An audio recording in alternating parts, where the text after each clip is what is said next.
Barb Stuckey from Mattson Trends. Join us today to talk about some ideas and areas that she sees, especially as we all look at consumer trends and how those can help influence the direction of our business and even the approach that we might have in terms of the wording that we take. Barb, welcome. Examples of what we do. So I'm going to talk about trends, but I can't not talk about the most obvious thing. You guys are wearing masks. How weird is that?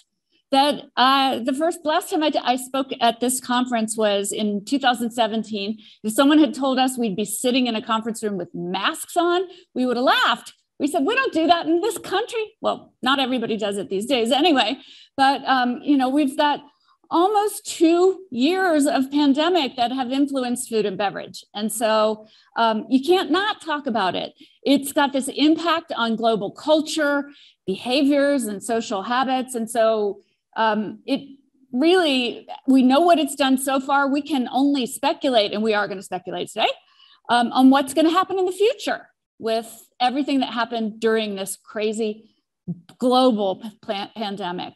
So it really has made an impact on every aspect of the food and beverage industry. And because I can speak about that, because we work with agricultural companies who are in the agribiz, they are growing crops. And then we work all along the value chain to, like I said, restaurant chains that are serving fresh food and consumer packaged goods.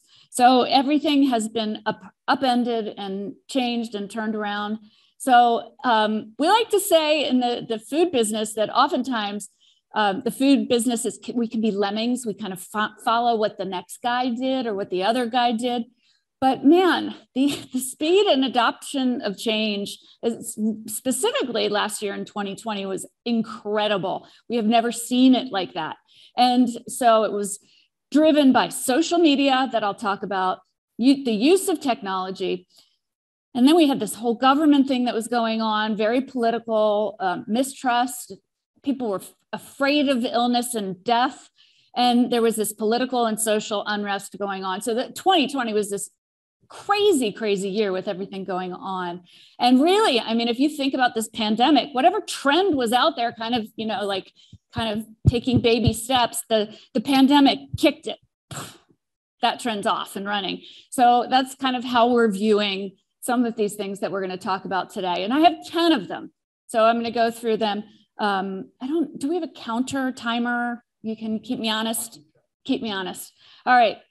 So the banana bread is going to make more sense shortly, but I'm going to start with number one, which is video experiences making food communal.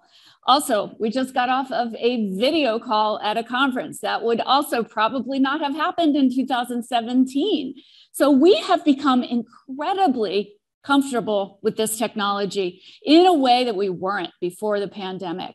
And the experience has really started to impact the way we're eating. So social interaction is now common. So people are experiencing new brands and new products via video because they can't go to the restaurant inside, for example, or they don't want to go to the grocery store, or they don't want to go wherever. And it's not just Zoom for work, but it's Zoom for everything. And what we've seen is Zoom being used to share meals with family. For example, you can see pictures here, virtual dinner party guide. So there are people out there who are putting on parties and doing the entire thing virtually, or at least part of it, like this conference, where we're doing part of it virtual and part of it in real life. Now, if this was a party, like a wedding or a dinner party, the food would be a major theme of it. And so people are figuring out how to share food and beverage from afar. And some interesting stuff is happening. So one of the things that we love was what happened in 2020 with the country of Canada and Easter dinner. And of course, the national governments of most countries are really trying to contain the spread of the pandemic through various means, one of which is getting people to stay home. And so what they did was they encouraged a communal virtual Easter dinner. This was back, during the start of the pandemic. But when you have someone, this was coming from the top, the Canadian government. And if they're going to be advocating these virtual family and friend events, that we know that that's going to become something that people are accepting of and really thinking that, hey, okay, we could do this.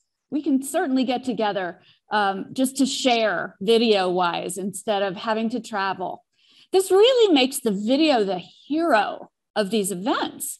And what it means is that, we're thinking about safety and of all of the people in our family or in our group.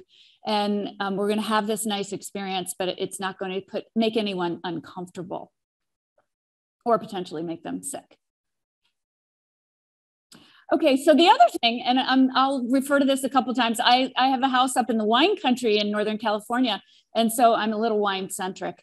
What happened, and this was not unusual, and this was not unique to the wine industry, but during the shutdown, the wine industry, all the wineries were shut down unless they served food and beverage, and none of them do. So they were all of a sudden had this tourist trade. How do we get people to taste wine? Well, guess what the answer was? Video experiences of wine. So we had a couple of them that we would do with friends. And what would happen is the wineries will pack and ship the wine to your house along with some cheese or with some chocolate or whatever the tasting is. And people would get the box in their home and they would do a big Zoom. And what was really cool about this was we're wine club members for a lot of the wineries, but we didn't know the other people that were wine club members. And so we got to meet them on these communal Zoom wine tasting events. Now we're also seeing some of these being done by ingredient suppliers in the food and beverage industry, flavor houses and companies that sell starches and gums and things that you wouldn't expect. But how do they get their applications in front of people who are developing foods? They have to send a box full. So this technique really works. And Zoom has just been incredibly helpful in spreading the ability or helping to make available the ability for people to have those communal food experiences, whether it's at work and sharing your ingredients with your potential customers, or whether it's at home and having Easter dinner with your family.